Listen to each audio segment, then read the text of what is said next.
Hello. Hi dear. Hi. සුබ දවසක් වල හැමෝටම මම කලින් වීඩියෝ එකේ කතා කරා බබාට කොහොමද පෝෂණීය විදිහට ඕට්ස් රොටියක් හදාගන්නේ කියලා. එහෙනම් අපි දැන් වීඩියෝ එකට යමු කොහොමද ඕට්ස් රොටිය හදාගන්නේ කියලා බලන්න.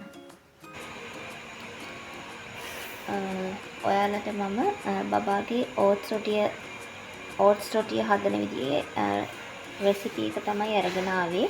මම බබාට වටු බිත්තර දෙනවා. එතකොට වටු බිත්තරයයි දැන් රටේන්දි එකතු කරනකොට මම ලොකු රටේන්දි හින්දා එකක් එකතු කරනවා. එතකොට ඕට්ස් හැඳි 4යි. පොඩි තේ හැඳි වලින් 4යි. එතකොට කෝලි කුට්ටු කෙසෙල් ගෙඩියයි. දැන් බලමු අපි කොහොමද මේක හදාගන්නේ කියලා. මේ විදිහට මම කෝලි කුට්ටු කෙසෙල් රටේන්දි ඕට්ස් එතකොට වටු බිත්තරේ මේ විදිහට මම බ්ලෙන්ඩ් කරන්න එකතු කරගත්තා. ඒකට මම බ්ලෙන්ඩ් කරන්න බබාගේ ෆෝමියුලා පිටියක චුට්ටක් මේ විදිහට හදාගත්තා.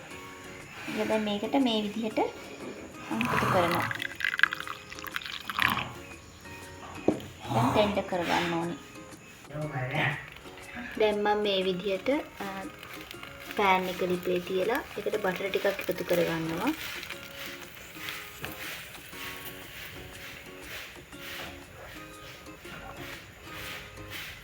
බටර් ටිකක් එකතු කරගෙන මම හොඳට දිය කරගන්නවා.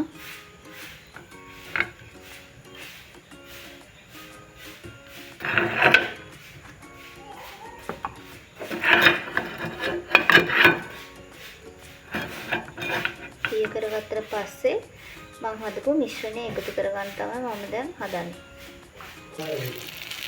මම දැන් මෙන්න හදාගත්ත මිශ්‍රණය පෑන් එකට එකතු කරගත්තා. මම බබාට හදාගත්ත ඕට්ස් රොටිය.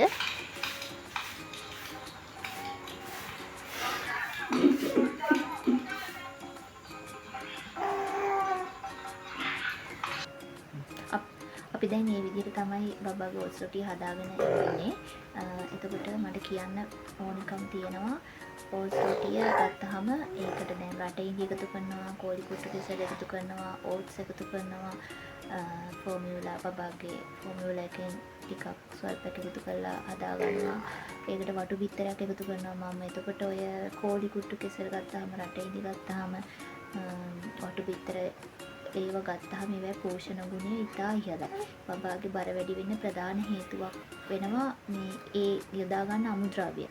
ගොඩක් අම්මලා දන්නවා මේ රටේන්දි වලට කෝලි කුට්ටු කෙසෙල් ගෙඩි වලට බර වැඩි වෙනවා බබෙක්ගේ. ඊට අමතරව දැන් මම වටු බිත්තර බබාට පාවිච්චි කරන්න හේතුව තමයි කෑම වලට එයාට දැන් මම ගම් බිත්තර ඒව දුන්නා. එයා චුට්ටක් අර කනකොට අප්පිරිය කරන ගතිය වගේ ආගේ තිබ්බා. ඒ හින්දා මම ડોක්ටර්ගෙන් අහලා වටු බිත්තර වලට මම ඒක ඕනිම කෙනෙක්ට ඒක බබෙක්ට විතරක් නෙමෙයි මම ප්‍රෙග්නන්ට් කාලෙත් ඒක කෑවා. තම්බල කෑව වටු බිත්තර. හරිම පෝෂණ ගුණයක් තියෙන එකේ සාමාන්‍යයෙන් ගොඩක් ඒකේ නිකන් ඒ කියන්නේ ඒක ගැන හොයලා බැලුවොත් එහෙනම් විස්තර සාමාන්‍ය එක වටු බිත්තරයක බිත්තර 4ක ගුණයක් තියෙනවා. අඩංගු වෙලා තියෙනවා. ඕනෙම නිකන් කොයින් හරි කියන්නේ Google search කරලා බැලුවත් ඒක එනවා. එහෙනම් තමයි මේ පෝෂණීය රොටිය දැන් අපි හදාගත්තේ. අපි තවත් වීඩියෝ එකකින් හමු වෙමු. ඔබ ඔයාලට සුබ දවසක් වේවා.